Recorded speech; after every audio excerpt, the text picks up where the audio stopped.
If a hot chick suddenly showed up at my window, what would I do?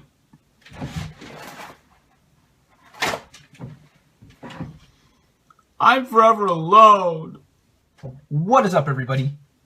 Random Random Man here, bringing you my review for the film adaptation of Paper Towns, which stars Nat Wolff, Cara Delevingne, Halton Sage, Austin Abrams, Justice Smith, and Jazz Sinclair, and is directed by Jake Schreier. Now the plot, which of course is based off of the novel of the same name and is written by John Green, follows Quentin, aka Q Jacobson, played by Nat Wolff, who is madly in love with a girl named Margot Roth Spiegelman, played by Cara Delevingne, who have grown up together ever since they were little. That is, until they've reached high school and they've slowly drifted apart. But late one night during their senior year, Margot shows up at Q's window and assigns him with the task of helping her commit several acts of revenge on her friends and ex-boyfriend. But after that night of fun, Margot suddenly disappears. So Q takes it upon himself to find out where she's gone, with a little help from his friends. Believe it or not, this is actually one of my most anticipated movies of the summer, more so the year, because it is another adaptation of a John Green novel. Now, without a doubt, one of the biggest movies of 2014 was The Fault in Our Stars, which I really liked when I first saw it in theaters and loved even more upon rewatching it. So there's that. But this is a little bit different for me, because unlike The Fault in Our Stars, where I never read the original source material but ended up loving the movie, I actually have read Paper Towns. In fact, I finished listening to the audiobook version of the novel last night in preparation for seeing the movie today and now doing the review now. So I was, needless to say, more excited ever since I finished up the book. How was it though? Let's run down the whole thing. Nat Wolff plays our lead here. Now, unlike this movie, once again, where he played more of a supporting character and a Debbie Downer because his role involved him going blind, he plays a different type of person here. Of course, it's a leading type of man as Q, and I could not have pictured a more perfect person to play him. That was such a good casting decision on the movie's part, and he plays the very optimistic yet at times timid Q with such the right amount of versatility and charisma that I could see Nat Wolff leading more movies later down the line. Now we have Cara Delevingne as Margot Roth Spiegelman. I've never seen her act in other movies before, as I believe she is a model in real life, but man, this was a pretty nice choice to play Margot Roth Spiegelman. She has that characteristic of a very attractive person, but also a very mysterious attitude to her.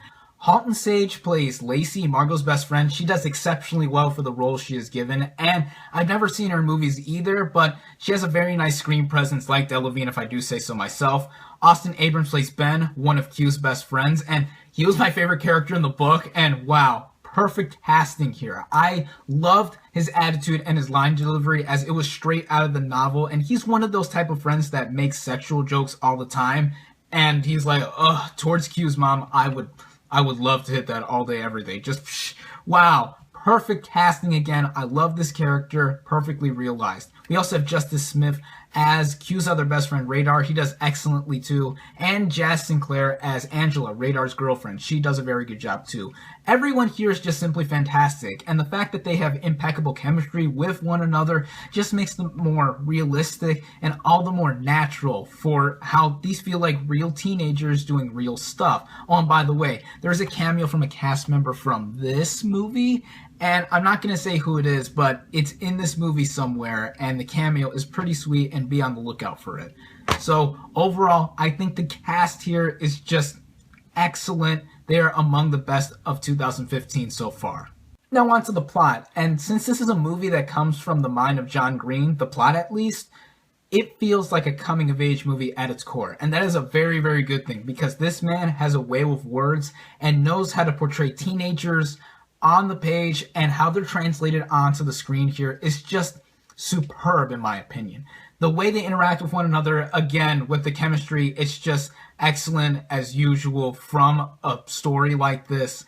And just the high school environment and where these characters go to and from makes it feel like I could believe the story could happen. Even though one problem I do have with this movie, and I guess with the story in general, these characters seem to idealize or perfect characters, but it didn't bother me that much. The movie also runs along at a very nice pace. It runs at about an hour and 45 minutes, and it doesn't feel too brief or too long, as it speeds along the rest of the movie from the revenge plot all the way up to the road trip to find Margot very nicely. Now, I'm going to briefly go into how this book was adapted into the movie, and yeah, there are some very drastic changes made from the book to the silver screen, and a lot of them are noticeable, like the restructuring of how some events play out, but I just think that it was done for the better in my opinion. I usually don't say this, but the way the plot was played out in the movie was a lot more preferable, in my opinion, to that of the novel. And it was already written so well in the book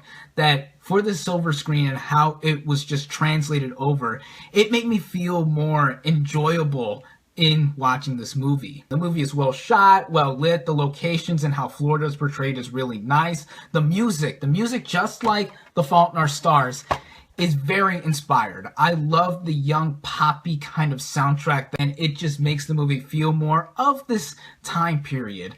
And because all of these things are just so nicely put in this movie, it makes it feel like a modern John Hughes movie, in that it's a coming of age movie with big messages, and it's just relevant to see these stories be played up on screen, as many people may not remember these old coming of age movies, but since we are here and now, it's pretty much up to us to tell the best kind of stories out there. I know that there's going to be another John Green adaptation very soon of Looking for Alaska, the only other John Green book I've read, and I'm just excited to see what happens with the rest of his novels, as they are not just great stories on the page from what I've heard from other stories, but they're just great movies, and Paper Towns is no exception. My final thoughts on this movie are that the tremendous performances from all the cast members, including their impeccable chemistry with one another, make this movie feel natural. The hilarious nature of this film. One thing I forgot to mention in the rest of my review is that it's not only very, very funny for Ben's character, but just there are so many funny moments in between, and just the book's spirit is captured so well and improved upon, even in my opinion. I just love this movie so much. There is just something to be said about John Green and the way he writes his stories and intends them for young people like me, or just anyone in for a story about teenagers and what they go through. This and The Fault in Our Stars I consider modern classics in the coming of age genre, and I just think that Paper Towns is a special movie. It's definitely one of my favorite movies of 2015 so far, and I highly recommend it, whether or not you have read the book. My final verdict for Paper Towns is 4.5 out of 5 stars. Thank you all, as always, for watching. Be sure to like this video, comment on what you thought of Paper Towns, subscribe to my channel for more, and I'll catch you on the next movie review.